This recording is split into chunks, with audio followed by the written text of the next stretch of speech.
bakkuma jirtu sanii haalumarra jirtu sanitti aamin jee rabbiin subhaanahu wa ta'ala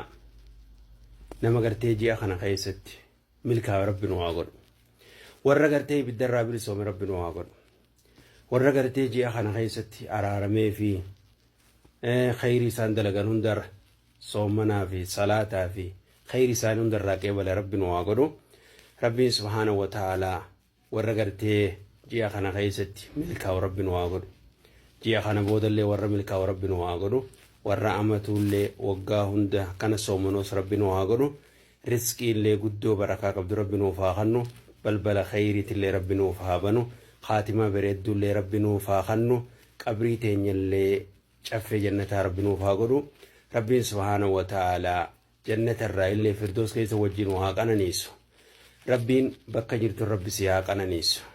mana galtu rabbi si haa qananiisu karaa deemtu sanitti bakka ati karaa deemtu rabbi nagayaan si haa geessu nagayaan geessee nagayaan si haa galchu milki ganda lamaanii rabbi isiniif haa kennu shamarran keenya warri gartee laffa'aa jirtan ramadaana kana keessatti haftiraan waan adda addaatiin rabbi isinaa milkeessu galata keessan firdoosin rabbi isiniif haa kafalu galata keessan jannatul firdoos rabbi isiniif haa kafalu bultiillee rabbi isiniif haa bareechu hiree bareeddu rabbi isiniif haa kennu jaalala isaa rabbi isiniif haa kennu iimaana guutuu rabbi isiniif haa kennu numa hundaa rabbiin iimaana nu haa kennu iimaana bareedaa rabbi nuuf haa kennu nama gartee ji'a kana keessatti sodaa isaa dabalatee sodaa isaa harkatee dabalata harkatee yoo duraan qabaatee jechuudha rabbi nuuf haa dabalu sodaa isaallee rabbi nuuf haa kennu nama gartee sodaa isaa harkatee milkaa'e rabbi nu haa godhu iimaana bareedaa nu haa gammachiisu qalbii teenya tara nu haa xaaru shirkiirraa munaafiqummaarraa haasidummaarraa haana harkaniirraa waanyummaa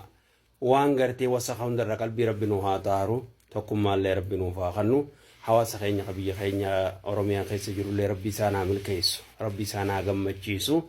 rizqiillee guddoo balloo rabbi isaaniif haa kennu iimaanillee rabbi isaaniif haa kennu eegaa rabbiin subhaanahu wa ta'ala bilisummaalleen isaaniif haa kennu isaan haa gammachiisu warreen gartee mana hidhaa keessatti gara suudii keessa rakkachaa jirus rabbiin gartee isaaniif laaffisee nagaan biyyatti isaan haa deebisu galcheellee rabbi rizqii isaaniif haa kennu iimaanaa fi qabeenyallee waliin rabbi haa kennuu fi dhukkubsataa keenyallee rabbi haa fayyisu dhukkubsataa keenyas rabbi hundaa rabbi isaan haa fayyisu kan du'e kan muslimaa hunda rabbi jannata haa kennuu fi firdoos keessa rabbi isaan haa qananiisu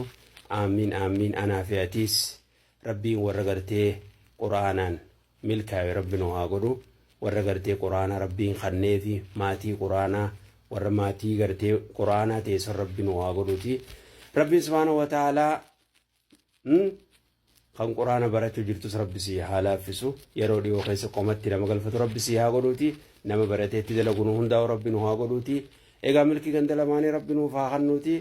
aamiin aamiin wa sallallahu wasallam ala nabiyyina muhammad wa ala alihi wa sahbihi ajma'iin